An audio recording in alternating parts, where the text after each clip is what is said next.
For years Elizabeth Holmes was the darling of Silicon Valley, a woman that could do no wrong. The startup she founded, Theranos, attracted hundreds of millions of dollars in investments, yet the company she had built was based on fantasy science. The technology Theranos was producing, supposedly testing for hundreds of diseases with a pinprick of blood, seemed incredible. And it was. Millions of dollars were squandered, and some who used the company's tests, including a cancer patient, say they were misdiagnosed. Now, years after Theranos collapsed, Ms. Holmes is on trial in California for fraud. For an outsider to Silicon Valley, the story sounds nonsensical. How were so many people taken in? Yet in Silicon Valley, many believe that Theranos, far from being an aberration, speaks of systemic problems with startup culture. In Silicon Valley, hyping up your product, overpromising, isn't unusual, and Ms. Holmes was clearly very good at it. A Stanford University dropout, she was, by all accounts, articulate, confident, and good at presenting a vision, a mission as she described it, to revolutionize diagnostics. Skeptical experts told her that her idea was just that, an idea, and wouldn't work, but she projected an unfaltering confidence that the technology would change the world. It's baked into the culture, said Margaret O'Mara, author of The Code, Silicon Valley and the Remaking of America. If you are a young startup in development, with a barely existent product, a certain amount of swagger and hustle is expected and encouraged, she said. Particularly at an early stage, when a startup is in its infancy, investors are often looking at people and ideas rather than substantive technology anyway. General wisdom holds that the technology will come with the right concept and the right people to make it work. Ms. Holmes was brilliant at selling the dream, exercising a very Silicon Valley practice, fake it until you make it.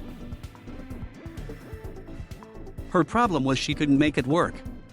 Her lawyers have argued that Ms. Holmes was merely a businesswoman who failed, but was not a fraudster. The problem in Silicon Valley is that the line between fraud and merely playing into the faking it culture is very thin. Theranos was an early warning of a cultural shift in Silicon Valley that has allowed promoters and scoundrels to prosper, said tech venture capitalist Roger McNamee, who was critical of big tech and did not invest in Theranos. He believes that a culture of secrets lies in Silicon Valley, a culture that allowed Theranos tech to go unanalyzed, is absolutely endemic. Ambition can be good.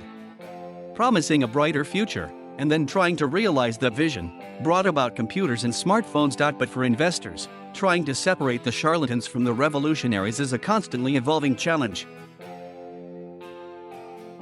Last month, Silicon Valley phone app startup Headspin CEO and founder, Manish Lakshwani, was arrested for allegedly defrauding investors. For people putting money on the line, there are great fortunes to be made and lost. In Silicon Valley, intellectual property is closely guarded. The Coke recipe, the secret sauce, is often the thing that gives a company value, and new technology firms are particularly sensitive to having their ideas copied or stolen. Secrecy is important for these companies to succeed, but that culture of secrecy can also be used as a smokescreen, particularly when even employees and investors don't understand or aren't given access to the technology itself. This is what happened at Theranos. Journalists, investors, politicians, you name it, were all told the science was there. Yet when questions were asked, they were told the technology was so secret that it could not be fully explained, analyzed, or tested.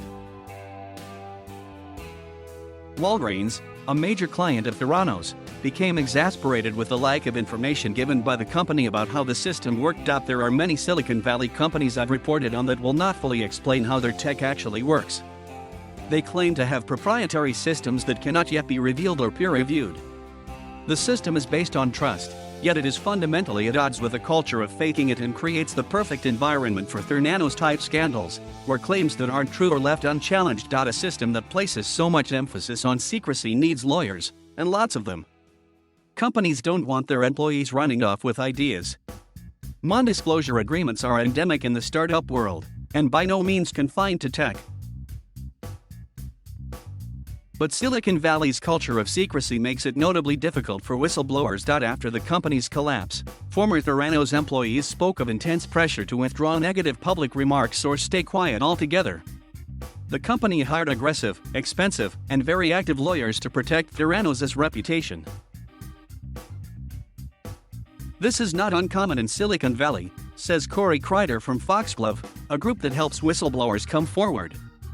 I spent more than a decade working in national security, and I very often feel like Silicon Valley types play from the playbook of the CIA on this stuff, she said. They have managed to scare people and make them think they don't have the right to raise legitimate issues. If founders and chief executives aren't being honest, employees need to feel comfortable raising the alarm. All too often they don't. Amid the hype, it can be easy to forget that many investors looked at Theranos in past, especially those with a knowledge of healthcare. Among those who were notable investors were people and groups without expertise in health, such as the media mogul Rupert Murdoch. For these investors with capital, often their decision to put in a stake assumes that smaller early-stage funders have done their homework on the tech.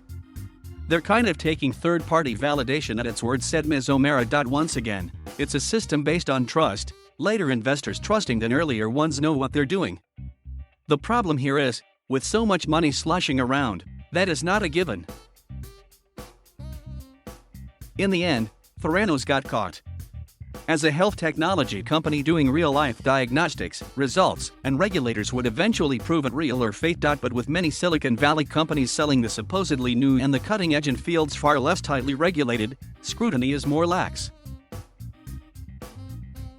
Today, the fake it until you make it culture is still alive and well, as is the repressive culture of secrecy and the aggressive use of NDAs for employees.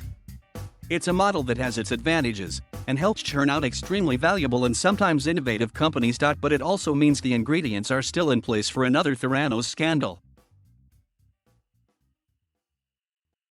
Thank you for watching. Please subscribe